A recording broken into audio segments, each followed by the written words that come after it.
പരാജയത്തിൻ്റെ സൂചനയിൽ നിന്നാണല്ലോ ലോകത്തിൻ്റെ ഏറ്റവും വലിയ പ്രത്യാശ രൂപപ്പെട്ടത്.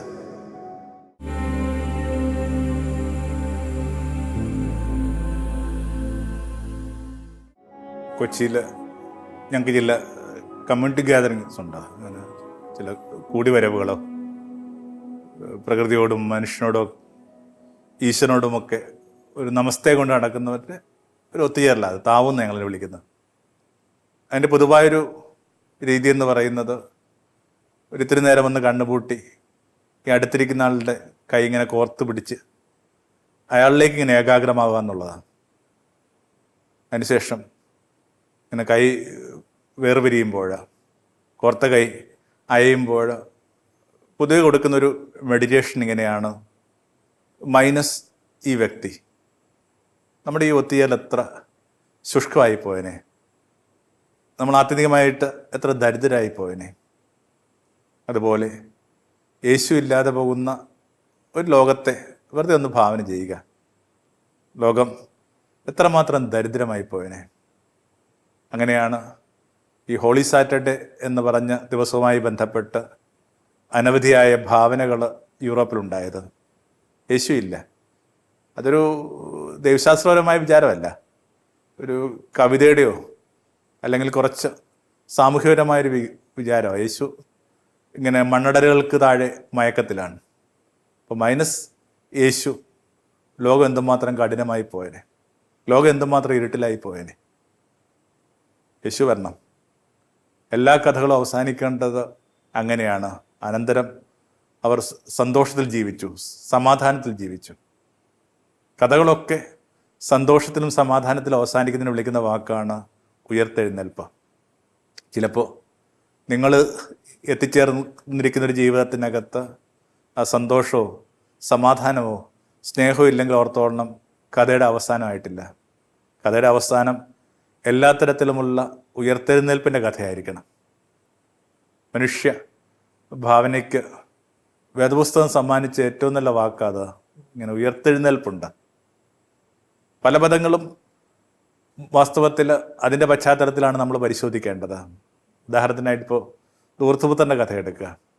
ധൂർത്തുപുത്രൻ്റെ കഥയുടെ വിവർത്തനം നമുക്ക് മലയാളത്തിൽ ലഭിക്കുന്ന ഇങ്ങനെയാണ്: ഞാൻ എഴുന്നേറ്റ് എൻ്റെ അപ്പൻ്റെ അടുക്കലേക്ക് പോകും. ശരിക്കുമുള്ള വിവർത്തനം ഇങ്ങനെ ആയിരിക്കേണ്ടതാണ്: ഞാൻ ഉയർത്തെഴുന്നേറ്റ് എൻ്റെ അപ്പൻ്റെ അടുക്കലേക്ക് പോകും. എല്ലാത്തരം വീണ്ടെടുപ്പുകളും എല്ലാത്തരം ഭംഗികളും എല്ലാത്തരം തിരിച്ചുവരവുകളും എല്ലാത്തരം പുനർജീവനങ്ങളും ഒക്കെ സൂചിപ്പിക്കാനായിട്ട് മനുഷ്യരാശിക്ക് കിട്ടിയ ഏറ്റവും നല്ല വാക്കാണ് ഉയർപ്പ്. ആ വാക്ക് തളർക്കുന്നത് ഈസ്റ്റർ ദിനത്തോടു കൂടി ചേർന്നിട്ടാണ്. അതിൻ്റെ ചില സൂചനകൾ പഴയ നിയമത്തിൽ കിടപ്പുണ്ട്.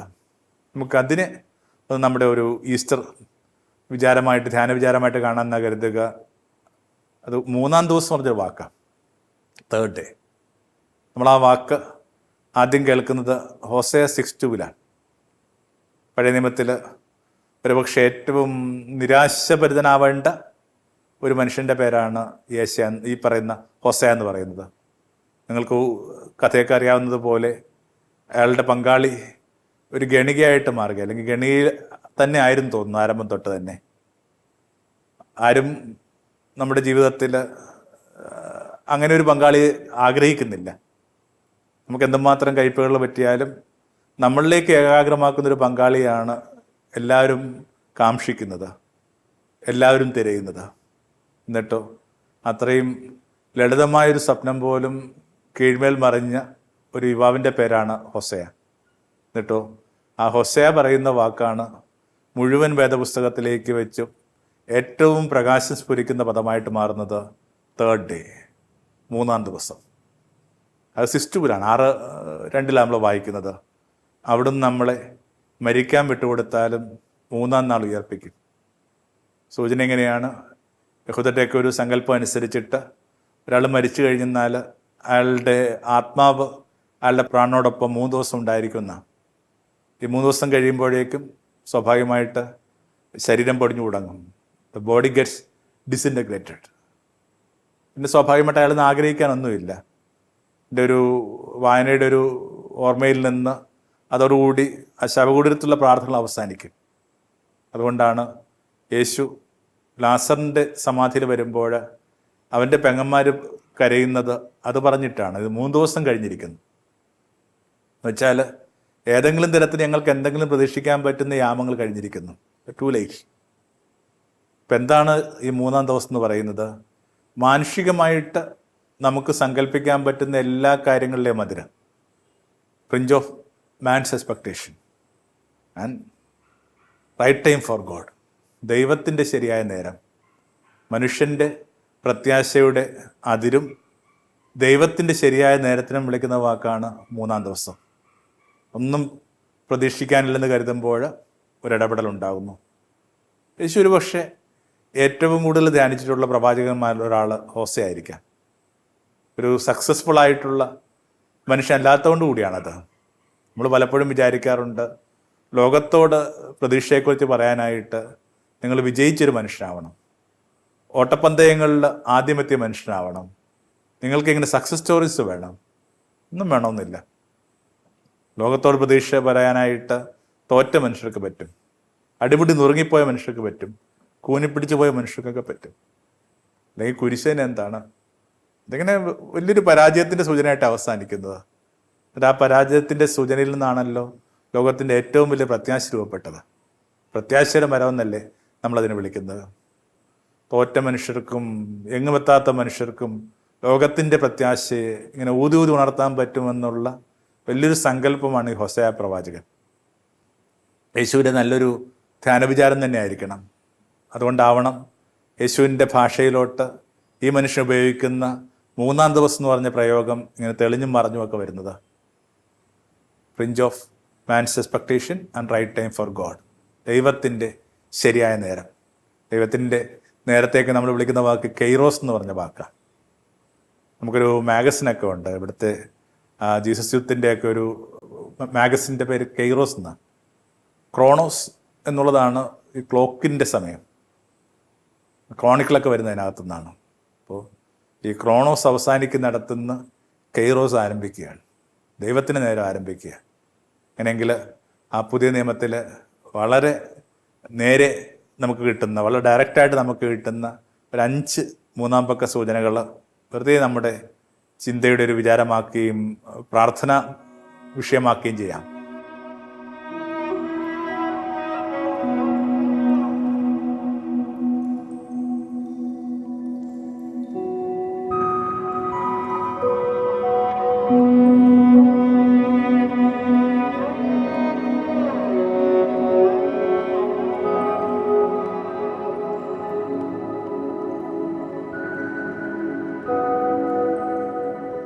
കാലാകാലങ്ങളായിട്ട് ജീവിച്ചിരിക്കുന്നവർക്കും മരിച്ചവർക്കും ഇടയിൽ ഒരു മൂടിക്കല്ലുണ്ട്.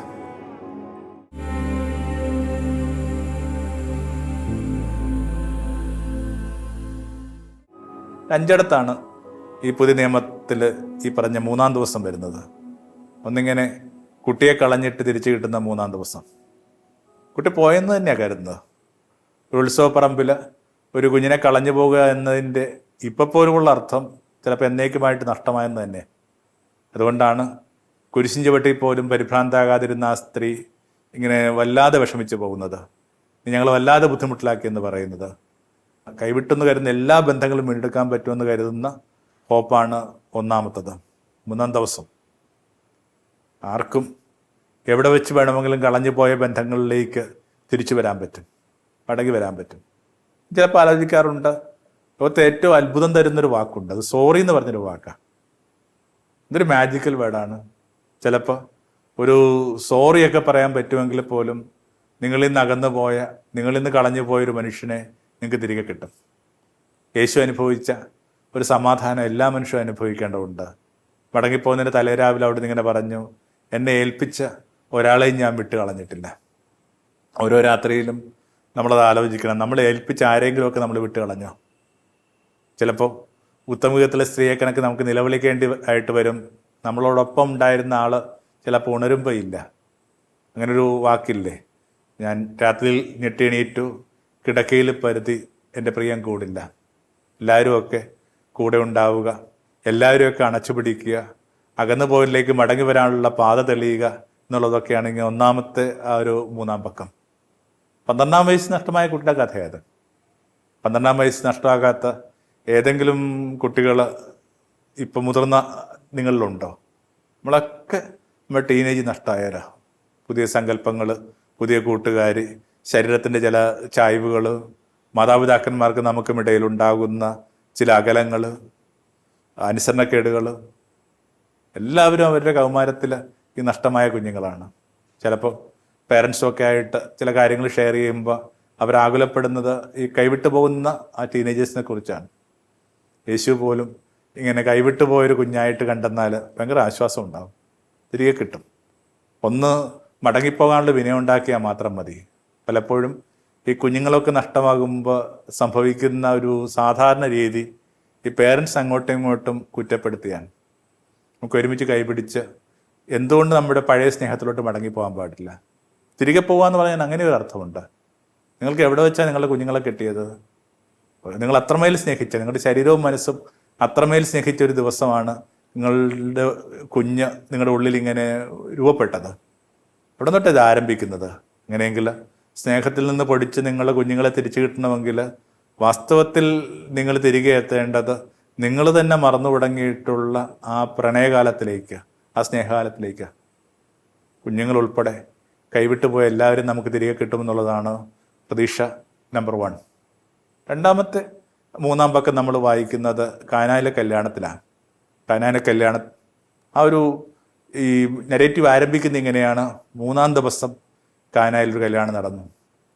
ഇതിനൊക്കെ എക്സൈറ്റിക്കലായിട്ടുള്ള ബൈബിൾ പശ്ചാത്തലത്തിലുള്ള അർത്ഥമൊക്കെ ഉണ്ട് കേട്ടോ. ഞാൻ അതിൻ്റെ ഏറ്റവും ഡയറക്റ്റായിട്ടുള്ളൊരു സൂചന മാത്രമാണ് എടുക്കുന്നത്. അന്ന് സംഭവിച്ചത് എന്താണ്? പിന്നെ വെള്ളം വീഞ്ഞാകുന്നു. ഈ വെള്ളം വീഞ്ഞാകുക എന്ന് പറയുന്നത് യേശുവിൻ്റെ ആദ്യത്തെ അത്ഭുതമാണെന്നൊക്കെ ചിലപ്പോൾ നമ്മൾ കരുതാറുണ്ട്. അങ്ങനെയാണെങ്കിൽ ആ വാക്ക് ഉപയോഗിച്ചാൽ മതിയായിരുന്നല്ലോ. ദിവസം ആ വാക്കല്ല ഉപയോഗിക്കുന്നത്. ഇതായിരുന്നു യേശുവിൻ്റെ ആദ്യത്തെ അടയാളം, സൈനാണ്. സൈൻ മറ്റെന്തിനെ റെപ്രസെൻ്റ് ചെയ്യുന്നതാണ്. എന്താണ് ഈ സൈൻ്റെ അർത്ഥം? ഇങ്ങനെ യേശുവിലേക്ക് എത്തിയ മനുഷ്യർക്ക് സംഭവിക്കാൻ പോകുന്ന ഇങ്ങനെ ആത്മപൂരിതമായ ജീവിതത്തെക്കുറിച്ച്, അനോയിൻറ്റഡ് ലൈഫിനെ കുറിച്ചുള്ള സൂചനയായിരുന്നു. പരിശുദ്ധാത്മാവിൻ്റെ പ്രതീകമാണ് ഈ പുതിയ നിയമത്തിൽ വീഞ്ഞ. പെന്തക്കോസ്ത് ദിവസത്തെ പ്രഭാഷണം എന്തായിരുന്നു? പത്രോസ് ഇങ്ങനെയാണ് തൻ്റെ പ്രഭാഷണം ആരംഭിച്ചത്: ദേശക്കാരെ, ഞങ്ങൾ മദ്യപിച്ചിട്ടില്ല, അല്ലെങ്കിൽ തന്നെ ഇത്രയും പുലരിൽ എങ്ങനെയാണ് മദ്യപിക്കാൻ പറ്റുന്നത്? എന്നിട്ടോ മദ്യപിക്കാതെ മദ്യപിച്ചവരെക്കാൾ ലഹരി ജീവിക്കാൻ പറ്റുന്ന ഒരു പുതിയൊരു കഥ പറഞ്ഞു തുടങ്ങി. നസ്രത്തിലെ യേശുവിൻ്റെ ഉടമ്പടിയില്ലാത്ത സ്നേഹത്തിൻ്റെ കഥ. അതിൻ്റെ ലഹരിയിലാണ് എത്ര പേര് എന്തുമാത്രം ലഹരികളേക്കാൾ മീതെയായിട്ട് അത്രയും മുങ്ങി ജീവിക്കുന്നു, മുക്തരായി ജീവിക്കുന്നു. അപ്പോൾ രണ്ടതാണ്. ഇങ്ങനെ വെള്ളം വീഞ്ഞാകുന്ന 3-ാം ദിവസം. എല്ലാത്തിനകത്തേക്കും ഒരു അനോയിൻറ്റിങ് സംഭവിക്കേണ്ടതുണ്ട്, ഒരു സോള് വേണ്ടതുണ്ട്. പലപ്പോഴും നമ്മൾ ഏർപ്പെടുന്ന കാര്യങ്ങൾക്കകത്ത് ഈ സോളില്ല എന്ന് ചിലപ്പോൾ നമുക്ക് തന്നെ ബോധ്യപ്പെട്ട് കിട്ടും. ഇങ്ങനെ കൺവെയർ ബെൽറ്റ് കണക്കിങ്ങനെ ഓരോന്നും ഇങ്ങനെ മുമ്പോട്ട് പോവുകയാണ്. കാര്യമായിട്ട് നമ്മളില്ല, ആ കാലത്തിലോ ഇടപെടലിലോ നമ്മളില്ല. കുറേ കൂടി ഇങ്ങനെ സോൾ ഉണ്ടാകുക എന്ന് പറഞ്ഞൊരു 3-ാം ദിവസം ഉണ്ടാകും. 3 ഒരു ദേവാലയ മുറ്റത്ത് യേശു നിൽക്കുകയാണ്. ദേവാലയത്തിൻ്റെ ആ ഒരു വലിപ്പവും അതിൻ്റെ കമനീയതയും അതിൻ്റെ കൊത്തുപണികളുമൊക്കെ കാണിച്ച് യേശുവിനെ വിസ്മയിപ്പിക്കാനുള്ള ശ്രമത്തിലാണ് കൂടെ ഉള്ളവർ. യേശു ഒരു പക്ഷെ അതിനോട് നിരുന്മേഷത്തോടുകൂടിയാണ് പെരുമാറുന്നത്. അവിടെ നിന്ന് ഇങ്ങനെ പറഞ്ഞു: ഈ ദേവാലയം തകർക്കുക, ഞാനതിന് 3-ാം നാൾ പുനർനിർമ്മിക്കാം. എൻ്റെ കേൾവിക്കാർ പറഞ്ഞു: 46 സംവത്സരം കൊണ്ട് കെട്ടിയ പള്ളിയായത്, ഇത് തകർത്തിട്ട് നീ എങ്ങനെ ഇതിനെ പുനർനിർമ്മിക്കാൻ പോകുന്നത്? യോഹന്നാൻ ഒരു കുഞ്ഞു വരി കൂട്ടിച്ചേർക്കും: തൻ്റെ ശരീരമാകുന്ന ആലയത്തെക്കുറിച്ചാണ് അവനത് പറയുന്നത്. അവർക്ക് മനസ്സിലായില്ല. അത് വലിയൊരു കണ്ടെത്തലാണ്. ഈ ശരീരം ക്ഷേത്രമാണെന്ന് തിരിച്ചറിയുന്ന ഒരു 3-ാം ദിവസം. Body is the most ancient temple. ചിലപ്പോൾ നമ്മൾ ശരീരത്തെ വല്ലാതെ അവഗണിച്ചിട്ടുണ്ട്. നമ്മുടെ ഫുഡ് സിസ്റ്റം പോലും ആ ശരീരത്തിന് ശ്രദ്ധ കൊടുക്കാത്ത ഒന്നാണ്. ഒരു 40 വയസ്സൊക്കെ എത്തുമ്പോൾ നമുക്കറിയാം ഈ ജങ്ക് ഫുഡ്സ് തുടങ്ങിയ കാര്യങ്ങൾ സഹായിക്കുന്നില്ല. ഭക്ഷണശീലങ്ങൾ, മദ്യപാനം തുടങ്ങിയ കാര്യങ്ങൾ നിങ്ങളുടെ ശരീരത്തെ ബുദ്ധിമുട്ടിലാക്കും. അങ്ങനെ വെറുതെ ഒന്ന് ശരീരത്തെ കൂടി ശ്രദ്ധിച്ചാൽ നല്ലതായിരിക്കും. ശരീരത്തെ അങ്ങനെ അത്ര ബുദ്ധിമുട്ടിലാക്കാനായിട്ട് നമുക്ക് അവകാശമില്ല. ബോഡി എന്ന് പറയുന്നത് വളരെ പ്രധാനപ്പെട്ടതാണ്. നമ്മൾ പറയുന്ന കുർബാന പോലും എന്താണ്? ബോഡി തിയോളജിയാണ്. ഓരോ കുർബാനയും നമ്മൾ പറയുന്നതാണ് തൻ്റെ ശരീരമെടുത്ത് അവൻ വാഴ്ത്തുന്നതാണ് പറയുന്നത്. കുറച്ചുകൂടി ഇങ്ങനെ ആ ശരീരത്തിൻ്റെ മീതെ കുറേ കൂടി ഇല്യൂമിൻ്റ് ആകാൻ വേണ്ടിയിട്ടുള്ളൊരു 3-ാം ദിവസം. Take body seriously. കൊച്ചു കളിയല്ല ശരീരം. ഞാനത് പറഞ്ഞുകൊണ്ടിരിക്കുമ്പോൾ എത്ര പ്രാവശ്യമാണ് എൻ്റെ കണ്ണിമ ഇങ്ങനെ വെട്ടണത്, ഇമ ഇങ്ങനെ അടയുന്നത്? ഇതത്ര പ്രധാനപ്പെട്ടതായിട്ട് ആരും കരുതുന്നില്ല. പക്ഷെ അത് വളരെ പ്രധാനപ്പെട്ടതായിട്ട് നിങ്ങൾക്ക് പിടുത്തം കിട്ടും. എപ്പോഴാണ്? നിങ്ങളൊരു ബന്ധു ന്യൂറോയിസിൽ കിടക്കുമ്പോൾ. അപ്പോൾ പുറത്തേക്ക് വല്ലപ്പോഴും ഡോക്ടർ വന്നിട്ട് ചോദിക്കും, ഇന്നയാളുടെ ബന്ധുവുണ്ടോ? ഉണ്ട്. ഒരു സന്തോഷ വർത്താനമുണ്ട്. എന്താണത്? അപ്പൻ ഇങ്ങനെ ഇമ വെട്ടിച്ചു. അപ്പോൾ നമുക്ക് പിടുത്തം കിട്ടുന്നത് ഒരു ഇമ വെട്ടുന്നത് പോലും കൊച്ചുകളിയല്ല. നമ്മുടെ ഒരു അഭംഗി കൊണ്ട്, നമ്മുടെ ഒരു ഡിസിപ്ലിനില്ലായ്മ കൊണ്ട് നമുക്ക് ഈ ശരീരത്തെ ബുദ്ധിമുട്ടിലാക്കാനായിട്ടുള്ള അവകാശമില്ല. Take body seriously. ഇത് ഇങ്ങനെ ക്ഷേത്രമായിട്ട് തിരിച്ചറിയുമ്പോൾ മാത്രമാണ് നമുക്കിങ്ങനെ അപരൻ്റെ ശരീരത്തെയൊക്കെ ആ സൂക്ഷ്മതയോടുകൂടിയും ആദരപൂർവ്വം ഒക്കെ കാണാൻ പറ്റുക. അപ്പോൾ ശരീരവുമൊക്കെ ആയിട്ട് ബന്ധപ്പെട്ടുള്ള തെറ്റായ ഭാവനകൾ, സെക്സൊക്കെ പലരും വിചാരിക്കുന്നത് ഒരു ക്രിയയായിട്ടാണ് വിചാരിക്കുന്നത്. സെക്സ് വാസ്തവത്തിൽ എന്താണ്? അങ്ങനെ കൃത്യമായ സ്നേഹഭാവന സെക്സ് എന്നൊക്കെ പറയുക. ഇതൊക്കെ ഇങ്ങനെ ഈ പറഞ്ഞ ബോഡി റെസ്പെക്റ്റിന് മീതെ ഉള്ള ഒരു പണ്ടൊരു കവിതയിലൊക്കെ വായിച്ച കണക്ക്, എൻ്റെ ഹൃദയം കൊണ്ട് നിൻ്റെ ഹൃദയത്തെ സ്പർശിക്കാനാവാത്തത് കൊണ്ട് എൻ്റെ വിരൽ കൊണ്ട് നിന്നെ തൊടുന്നൊക്കെ പറയുന്ന കവിതയൊന്നും അതിൻ്റെ കാൽപ്പനികത കൊണ്ട് അതിൻ്റെ ആശയത്തിൻ്റെ ഭംഗിക്ക് ഒരു കുഴപ്പവും സംഭവിക്കുന്നില്ല. അതിപ്പോഴും അങ്ങനെ തന്നെ ഭംഗിയായിട്ട് നിൽപ്പുണ്ട്. അപ്പോൾ 3 അതാണ്. 4 ഇങ്ങനെ ദൈവം നിങ്ങളിൽ നിന്ന് എന്താഗ്രഹിക്കും തിരിച്ചറിയാനായിട്ടുള്ള 3-ാം ദിവസം. യോനായുടെ 3-ാം പക്വമാണ്. ഒരാളുടെ ദൈവവിളി കണ്ടെത്തിയ. എന്താ ദൈവവിളി എന്ന് പറയുന്നത്? ഈ മനുഷ്യരാശിയുമായി ബന്ധപ്പെട്ട നിങ്ങളുടെ സൃഷ്ടിപരമായ ഇടപെടലിന് വിളിക്കുന്ന വാക്കാണ് ദൈവവിളി. ഈ കടപ്പുറത്ത് ചെല്ലുമ്പോൾ കുറേ മനുഷ്യർ നിൽപ്പുണ്ട്. അവരോട് അവിടെ നിന്ന് പറഞ്ഞു, ഞാൻ നിങ്ങൾ മനുഷ്യരെ പിടിക്കുന്ന ഒരാൾക്കാം. നമുക്ക് എന്തെങ്കിലുമൊക്കെ മനുഷ്യരാശിക്ക് വേണ്ടി ചെയ്യണ്ടേ? ഈ മനുഷ്യനെന്ന് പറയുന്ന ഭണ്ഡാരത്തിൽ നമ്മൾ എന്താണ് നിക്ഷേപിച്ചിട്ടുള്ളത്? 4 യോന തൻ്റെ ദൈവവിളി കണ്ടെത്തിയത് കണക്ക് 3-ാം ദിവസം തൻ്റെ ദൈവവിളിയെക്കുറിച്ച് അയാൾക്ക് ക്ലാരിറ്റി ഉണ്ടായത് കണക്ക് പിന്നെ ഓരോരുത്തർക്കും അവരവരുടെ ദൈവവിളിയെക്കുറിച്ച് കുറച്ചുകൂടി വ്യക്തത ഉണ്ടാവണം. ദൈവം എന്താണ് എൻ്റെ ജീവിതത്തിൽ നിന്ന് ആഗ്രഹിക്കുന്നത്? ഒരു പർപ്പസ് ഓഫ് ലൈഫാണ് നമ്മളിങ്ങനെ അന്വേഷിക്കേണ്ടത്. നമുക്കറിയാം യേശുവിൻ്റെ ജീവിതത്തിന് ഒരു പർപ്പസ് ഉണ്ടായിരുന്നു, അല്ലേ? യേശു ഉടനീളം പറയുന്നൊരു കാര്യമാണ് ഞാൻ വന്നിരിക്കുന്നത്.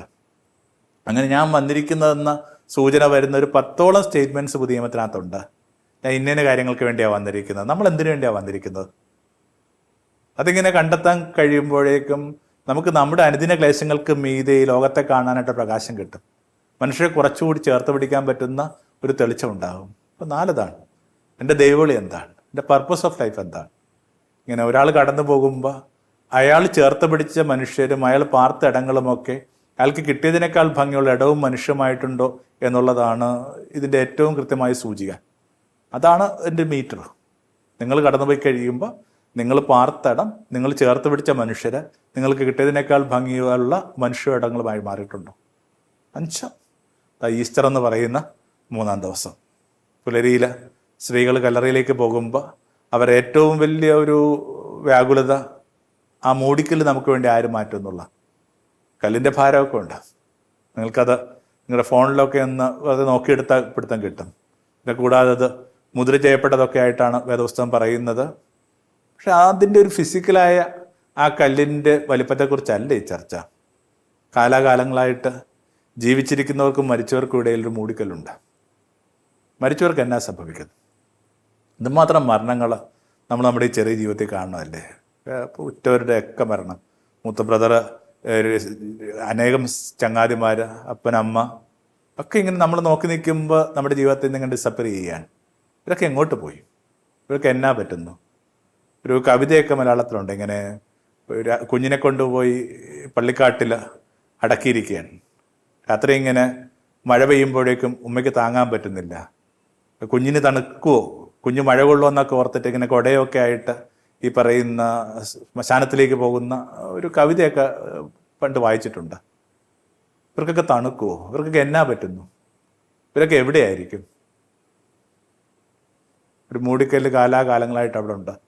നമുക്ക് ആ മൂടിക്കല്ല് മാറ്റാനാവാത്തത് കൊണ്ട് യേശുവിൽ ആ മൂടിക്കല്ല് മാറുകയാണ്. അല്ല ഇങ്ങനെ മുകളിൽ നിന്ന് പറയുന്ന അർത്ഥം വരുന്നൊരു വാക്കാണ് ഉപയോഗിക്കുന്നത്. ഇപ്പോൾ ദേവാലയത്തിലെ തിരശ്ശീല കീറുമ്പോഴും പറയുന്നത് മുകളിൽ നിന്ന് കീറിയെന്ന് പറയുന്ന അതിന് തത്തുല്യമായൊരു പദമാണ് ഈ കോൺടെക്സ്റ്റിൽ ഉപയോഗിക്കുന്നത്. മനുഷ്യകരങ്ങൾ കൊണ്ടല്ല അത് മാറുന്നത്, ഇങ്ങനെ ദൈവിക കരങ്ങളുടെ ഇടപെടൽ കൊണ്ട് ആ മൂടിക്കല്ല് മാറുകയാണ്. അങ്ങനെ അവരകത്തേക്ക് പ്രവേശിക്കുമ്പോൾ അല്ലെങ്കിൽ അകത്തേക്ക് നോക്കുമ്പോഴേക്കും ഇങ്ങനെ കല്ലറ ശൂന്യമാണെന്ന് കണ്ടു. ഒരു തിരുശേഷിപ്പ് പോലുമില്ല. മരിച്ചവരെ ജീവിക്കുന്നവരെക്കാൾ സജീവരാണെന്ന് പിടുത്തം കിട്ടുന്ന മൂന്നാം ദിവസം. കടന്നുപോയ മനുഷ്യരൊക്കെ എങ്ങനെയാണ് നമ്മുടെ ജീവിതത്തിലേക്ക് അത്രയും ശക്തിയോടും അത്രയും പ്രകാശത്തോടും സ്നേഹത്തോടും പ്രവേശിക്കുന്നത്? ഒരു കൊച്ചുദാഹരണത്തിനായിട്ട് സഭ ഈ വർഷം ഇങ്ങനെ ഫ്രാൻസിസിൻ്റെ വർഷമായിട്ടാണ് എടുക്കുന്നത്. ഫ്രാൻസിസ് മരിച്ചു പോയിട്ട് 800 വർഷമായി. 800 വർഷം മുമ്പുള്ള ഒരാളുടെ സാന്നിധ്യത്തെ എന്തിനാണ് സഭ ഈ 2026 ക്ഷണിക്കുന്നത്? ചിലപ്പോൾ ജീവിച്ചിരിക്കുന്നവരെക്കാൾ കൂടുതൽ ഈ കടന്നു പോയൊരു സജീവരാണ്. മരിച്ചവർ ജീവിക്കുന്നവരെക്കാൾ സജീവരാണ്. അപ്പം നിങ്ങൾക്ക് മുമ്പേ ഗലീലിലേക്ക് പോയെന്നാണ് പറയുന്നത്. ഗലീൽ എന്ന് പറയുന്നത് കടപ്പുറമാണ്. നിങ്ങൾക്ക് ഏതെങ്കിലും ഒരു കടപ്പുറവുമായിട്ട് പുലരിയിൽ എന്തെങ്കിലും ഒരു അടുപ്പമോ കാഴ്ചയോ ഉണ്ടായിട്ടുണ്ടെങ്കിൽ നിങ്ങൾക്കറിയാം, അവിടെ മനുഷ്യരിങ്ങനെ നടക്കാറില്ല, അവർ ഓടിക്കൊണ്ടേയിരിക്കുകയാണ്. കാരണം അത്രയും പെട്ടെന്ന് ഇങ്ങനെ ചീഞ്ഞു പോകുന്ന ഒരു പെരിഷബിൾ ഗുഡാണ് അവരുടെ കൈവശമുള്ളത്. സമയം അത്രയും പെട്ടെന്ന് തീരുന്നത് കൊണ്ട് മനുഷ്യ തിടുക്കത്തിൽ ചില കാര്യങ്ങളിൽ ഏർപ്പെടുന്ന ഒരു സംസ്കാരത്തെ വിളിക്കുന്ന വാക്കാണ് ഗലീലി. അപ്പം നിങ്ങൾക്ക് മുമ്പേ ഗലീലിലേക്ക് പോയിട്ടുണ്ടെന്നാണ് പറയുന്നത്. എന്നുവെച്ചാൽ നിങ്ങളെക്കാൾ സജീവരായിട്ട് നിങ്ങൾക്ക് അവനെ കാണാൻ പറ്റുമെന്നാണ് പറയുന്നത്. 5-ാമത്തെ 3-ാം പക്വം അതാണ്. നമുക്കറിയാം, ഈ 4 സുവിശേഷങ്ങളിൽ 3 ആ ദൂത് പറയുന്നത് മാലാഖമാരാണ്. എന്നാൽ മാർക്കിൻ്റെ സുവിശേഷത്തിൽ മാത്രം അത് പറയുന്നത് വെള്ളവസ്ത്രം ധരിച്ചൊരു ചെറുപ്പക്കാരനാണ്. അയാൾ പറഞ്ഞു, അവൻ നിങ്ങൾക്ക് മുമ്പേ അവനിവിടെ ഇല്ല, നിങ്ങൾ എന്തിനാണ് ഈ ജീവിച്ചിരിക്കുന്നവരെ മരിച്ചവരുടെ തപ്പുന്നത്? ഈ വെള്ളവസ്ത്രം ധരിച്ച ചെറുപ്പക്കാരൻ ആരാണ്? പാരമ്പര്യം അനുസരിച്ചിട്ട് അത് മാർക്കുമായി ബന്ധപ്പെട്ട റെഫറൻസ് തന്നെയാണെന്നാണ് പറയുന്നത്. യേശുവിനെ ഇങ്ങനെ പിടിച്ചുകൊണ്ട് പോകുന്ന രാത്രിയിൽ ശിഷ്യരൊക്കെ ഇങ്ങനെ ഓടിപ്പോകുമ്പോൾ ഒരു ചെറുപ്പക്കാരൻ പതുക്കെ ഇങ്ങനെ കൂടെ പോകാനായിട്ട് ധൈര്യപ്പെടുന്നു. എന്നാൽ അത്തരം ഒരാളുടെ സാന്നിധ്യം തിരിച്ചറിഞ്ഞ പട്ടാളക്കാർ അവനെ പിടിക്കാനായുമ്പോൾ അവൻ പുതച്ചിരുന്ന ആ പുതപ്പ് ഉരിഞ്ഞിട്ടിട്ട് ഇങ്ങനെ ഇരുട്ടിലേക്ക് ഓടിപ്പോയി. അങ്ങനെ നഗ്നതയിലോട്ട്, ഇരുട്ടിലോട്ട്, അപമാനത്തിലേക്ക് ഓടിപ്പോയ ആ ചെറുപ്പക്കാരനാണ് ഇപ്പോൾ വെള്ളവസ്ത്രം ധരിച്ച് നിൽക്കുന്നത്. ആരുടെയും കഥ അപമാനത്തിലോ നഗ്നതയിലോ ലജ്ജയിലോ അവസാനിക്കാനായിട്ട് അവിടുന്ന് വിട്ടുകൊടുക്കത്തില്ല. എല്ലാവരെയും അവിടുന്ന് ഇങ്ങനെ വെള്ളവസ്ത്രം പുതപ്പിക്കാനായിട്ട് ആഗ്രഹിക്കുന്നു. വാസ്തവത്തിൽ ഉയർപ്പെന്ന് പറയുന്നത് യേശുവിൻ്റെ ഉയർപ്പിൻ്റെ കഥയായിട്ട് മാത്രമല്ല വേദപുസ്തകം പറഞ്ഞ് അവസാനിപ്പിക്കാൻ ആഗ്രഹിക്കുന്നത്. പിന്നെയോ അവനോടൊപ്പം പറ്റി നിന്ന് അനേകം ക്ലേശങ്ങളിലൂടെ കടന്നുപോയ പല ഇടങ്ങളിൽ ലജ്ജിതരായി നിൽക്കേണ്ടി വരുന്ന എല്ലാ മനുഷ്യരെയും ഉയർത്തെഴുന്നേൽപ്പാണ്. 5ഓളം 3-ാം പക്ക സൂചനകളുണ്ട്. ഈ 5 പ്രതീക്ഷകളും നമുക്ക് ഒന്നുകൂടി ഒന്ന് വായിച്ചെടുക്കാം. ഹോസേയ 6:2 നമ്മളത് ആദ്യം വായിക്കുന്നത്. അവിടുന്ന് നമ്മളെ മരിക്കാൻ വിട്ടുകൊടുത്താലും 3-ാം നാൾ ഉയർപ്പിക്കും. യേശു ഒരു പക്ഷേ വളരെയേറെ ധ്യാനം കൊടുത്തിട്ടുള്ള ഒരു ഓർമ്മയായിരിക്കണം ഈ പഴയ നിയമത്തിലെ ഹോസേയ എന്ന് പറയുന്നത്. കാരണം അതിങ്ങനെ ഒരു തോറ്റ മനുഷ്യൻ്റെ കഥയാണ്. ആ തോറ്റ മനുഷ്യനാണ് ലോകത്തിന് ഇത്രയും പ്രതീക്ഷയുള്ള വാക്ക് തരുന്നത്. ഈസ്റ്റർ ഈ 3-ാം പക്കത്തിൻ്റെ കഥ തന്നെയാണ്. എന്നിട്ടോ പലതരത്തിലുള്ള ഉയർപ്പുകളെ നമ്മളൊന്ന് പുതിയ നിയമത്തിൽ നിന്ന് കാണാനായിട്ട് ശ്രമിച്ചതായിരുന്നു. ഒന്നിങ്ങനെ ബന്ധങ്ങൾ തിരിച്ചു പിടിക്കുന്ന 3-ാം ദിവസം. ഒരാളും എന്നേക്കുമായിട്ട് കളഞ്ഞു പോകുന്നില്ല. തിരുവന്ന് പുറകോട്ട് പോകാൻ തയ്യാറുണ്ടെങ്കിൽ കളഞ്ഞു പോയെന്ന് കരുതുന്ന എല്ലാ ബന്ധവും നിങ്ങൾക്ക് തിരിച്ചു പിടിക്കാൻ പറ്റും. 2 ഇങ്ങനെ വെള്ളം വീഞ്ഞാകുന്ന 3-ാം പക്കം. എന്തിനകത്തേക്കും ഒരു സോൾ ആവശ്യമില്ലേ?